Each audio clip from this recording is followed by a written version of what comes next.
नमस्कार। आज हम एक बहुत ही खास किताब पर बात करने वाले हैं। डेल कार्नेगी की वो मशहूर किताब। हाँ, how to win friends and influence people. Hindi में भी इसके कई नाम हैं, जैसे लोक व्यवहार। बिल्कुल। तो आज हम इसके जो मुख्य सिद्धांत है उन पर थोड़ी गहराई से बात करेंगे। मतलब ये समझने की कोशिश कि ये पुराने सिद्धांत आज भी कितने काम के हैं। चलें? हाँ हाँ, जरूर। और देखिए, इसकी खास बात ये है कि ये सिद्धांत सिर्फ किताबी नहीं है। ये असल जिंदगी में लोगों से जुड़ने, उन्हें समझने का एक, आप कह सकते हैं, प्रैक्टिकल तरीका बताते हैं। सही। तो पहला हिस्सा जो है वो है लोगों से व्यवहार करने के कुछ बुनियादी सिद्धांत।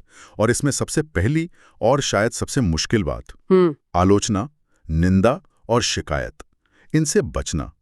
क्यों भाई? गलती बताना तो जरूरी है कभी कभी। जरूरी लगता है, पर कार्नेगी कहते हैं कि आलोचना से लोग सीखते कम है, डिफेंसिव ज्यादा हो जाते हैं। अपनी गलती मानना किसको पसंद है ना? वो बस खुद को सही साबित करने लगते हैं। अच्छा, तो फिर हल क्या है अगर किसी ने कुछ गड़बड़ की है तो? हल है सच्ची तारीफ, ईमानदारी से, और उससे भी ज्यादा जरूरी है दूसरों में वो तीव्र इच्छा जगाना। मतलब ये समझना कि सामने वाला असल में चाहता क्या है, उसकी जरूरत, उसकी दिलचस्पी, उस नजरिए से बात करना। ओके। तो मतलब बुराई नहीं बल्कि तारीफ और सामने वाले की इच्छा को समझना। ये तो हुई पहली बात। अब आते हैं दूसरे हिस्से पर। लोगों को हम पसंद कैसे आएं, इसके लिए कार्नेगी ने 6 तरीके दिए हैं। हाँ, वो 6 बातें, जैसे सच्ची दिलचस्पी दिखाना, मुस्कुराना। लोगों के नाम याद रखना, ये बहुत पावरफुल है। हाँ, ये तो मैं मानता हूँ। नाम याद रखने से लगता है कि हाँ, ये मुझे सच में जानते हैं। और एक अच्छा सुनने वाला बनना, मतलब सिर्फ सुनना नहीं, ध्यान से सुनना और दूसरों की रुचियों के बारे में बात करना। और आखिर में उन्हें अहम महसूस कराना। सही। बिल्कुल। और ये सिर्फ ऊपरी बातें नहीं हैं। जब आप सच में किसी में दिलचस्पी लेते हैं, ध्यान से सुनते हैं, तो एक भरोसा बनता है। ये असली कनेक्शन बनाने के तरीके हैं। मतलब निचोड़ यही है कि सामने वाले को लगे कि वो महत्वपूर्ण है। ठीक है। तो ये हो गया पसंद आने का तरीका। अब तीसरा भाग, लोगों को अपने तरीके से सोचने पर कैसे लाएं बिना बहस किए। ये थोड़ा ट्रिकी लगता है। हाँ, ये थोड़ा सा डेलिकेट है। इसमें कुछ रणनीतियां हैं, जैसे सबसे पहले तो बहस से बचें। बहस जीतने से रिश्ता खराब हो सकता है। और अगर आप गलत हैं तो फौरन मान लें, बिना झिझक के।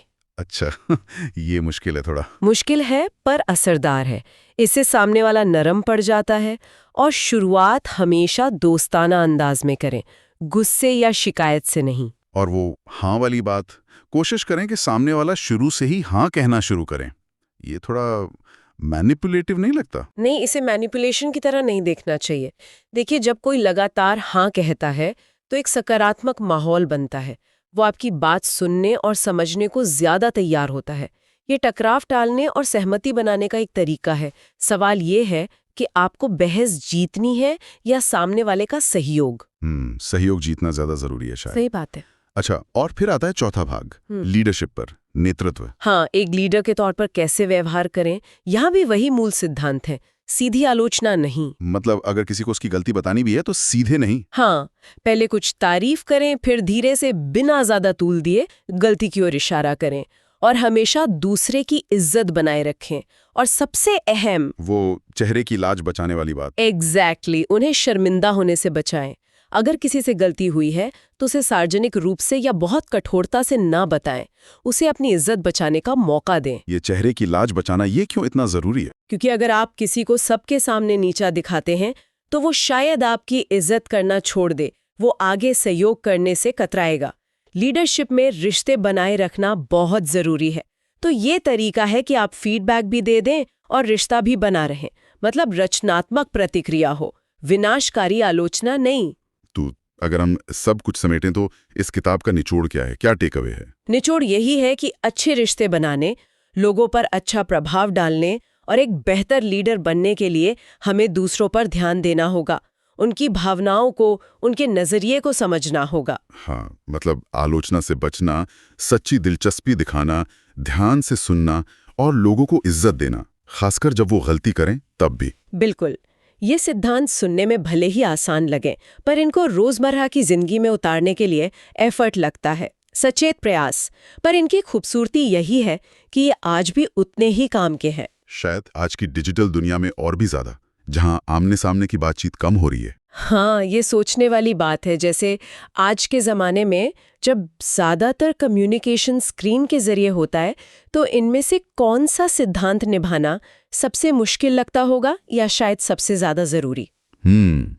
ये एक अच्छा सवाल है सोचने के लिए।